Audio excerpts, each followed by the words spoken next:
Tinawag na kadramahan ni Davao City 1st District Representative Paulo Pulong Duterte ang ginawang paghahain ni House Deputy Minority Leader at ACT Teachers Party List Representative Franz Castro ng reklamong grave threats laban sa ama nitong si dating Pangulong Rodrigo Duterte. Inaakusahan ni Representative Castro ang dating presidente ng pagbabanta sa kanyang buhay sa isang panayam at nagsumite ng criminal complaint na online grave threats laban sa dating presidente. Ayon kay Congressman Duterte, bilang public servants, hindi dapat balat sibuyas at gamitin ang karapatang paghahain ng reklamo sa korte upang patahimikin ang mga kritiko. Yan o, napaka-importante ho niyan.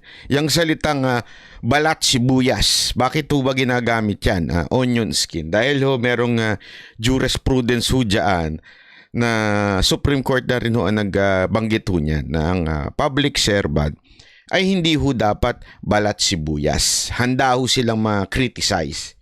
Handa ho silang mabanatan. Kasama po yun sa kanilang sinumpaang tungkulin na sila po ay dapat wag ko kayo sensitive, di ba? So, sinasabi nga nito ni Pulong, Representative Castro, napaka-drama mo. Masyado kang nanonood ng Korean novela. Alam mo naman, hindi alam mo kung bakit madrama sinasabi ni Pulong. Alam niyo kung bakit?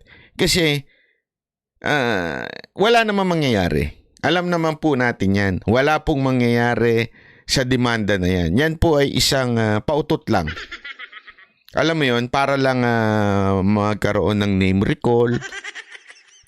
Kasi election na, siyempre, malupitan. Alam mo, ako talaga ako talaga, mangangampanya ho talaga ako. Mangangampanya po talaga ako sa 2025 na matanggal na ho bilang party list ang ito hong si Franz Castro at ang kanya mga kampon. Mga kampon niya ng alam niyo na. Ito lang maghahanap po talaga ako ng party list na ibabangga ho dyan. Hindi, ito walang biro ito Hindi ako nagbibiro.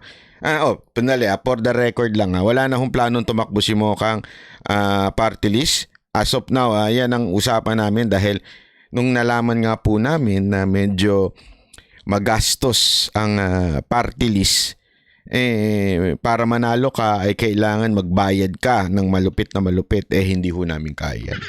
Pasensya na. Wala ho kaming pera.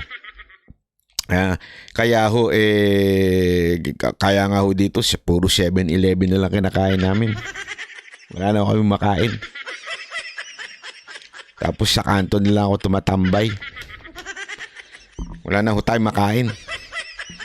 Kaya nga ho, hahanap po tayo ng party list na ikakampanya para ho ipangbabangga ho dito sa mga na ho ito, ano ba ito? Ito ho ata talaga ang Alam mo, dapat ito ang pagtuunan ng pansin ni Remulla, di ba? Yeah. Ang daming eroristang tinatawag itong si Remulla. Hindi, isipin nyo na maigit Hindi naman sa pero nangaano na rin talaga.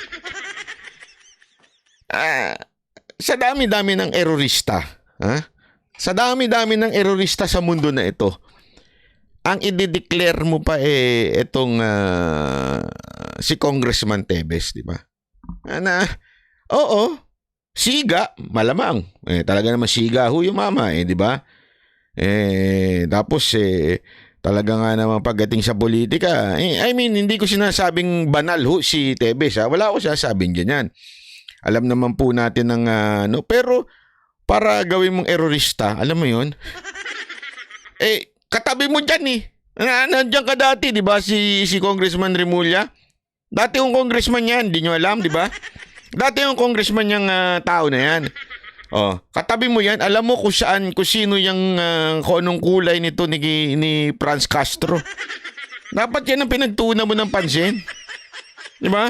Dapat yan ang pinagtuunan mo ng pansin at yan ang inilakad mo at ginawa mong erorista. Mas matitinding kritisismo pa aniya ang tinanggap ng dating presidente, subalit hindi nagsampal ng kaso kaninuman. Giit nito, Kung may sinabi niya ang dating Pangulo na sa tingin nito ay banta laban sa kanya, sabihin nito ang totoo at ipagtanggol ang sarili. Sa huli, binigyang diin itong dapat nang itigil ang kadramahan at pagpapamedya, lalo na't marami siyang alam sa mga makakaliwang party list. Nako! Sasabihin na naman, nagbanta! Si Pulong Duterte! Nagbanta! Alam mo, may hinala ko. Ito. Hinala ko lang naman po ito. Siguro naman hindi. Pero may hinala ko. Ha? Alam niyo kung ano hinala ko? Ha?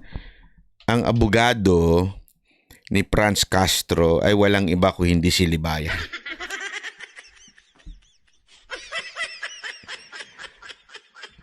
Naku po. Unya-unya, pag-uusapan natin yan. Kabira buhay, Reo. Mamaya, pag-usapan natin yan. Bakit ko nasabing siya ang, baka malamang ay abogado siya, si Franz Castro. Alam niyo kung bakit? Alam niyo kung bakit? Kasi nga po, ganito lang ang system niyan, ha? Napanood ko kasi yung mga komento ni Libayan na binabantaan daw siya ni Senator Rapi Tulfo. Sinunog siya. Sinunog po siya ng mga propesor at mga magagaling na abogado. Paano binantaan? Hindi ka binanggit ang pangalan mo.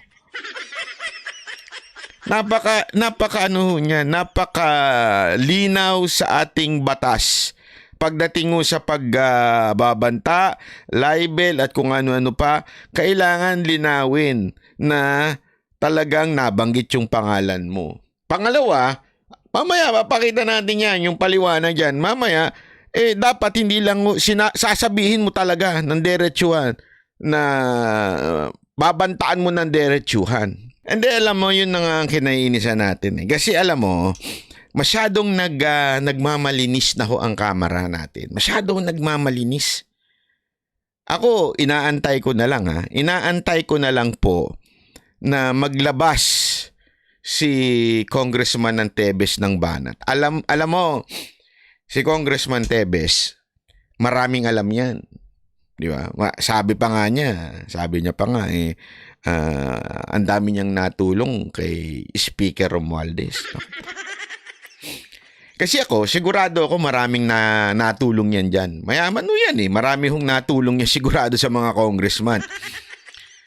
Gusto ko talaga. Alam mo, kung nanonood ka man, Congressman Tebes, baka naman lang.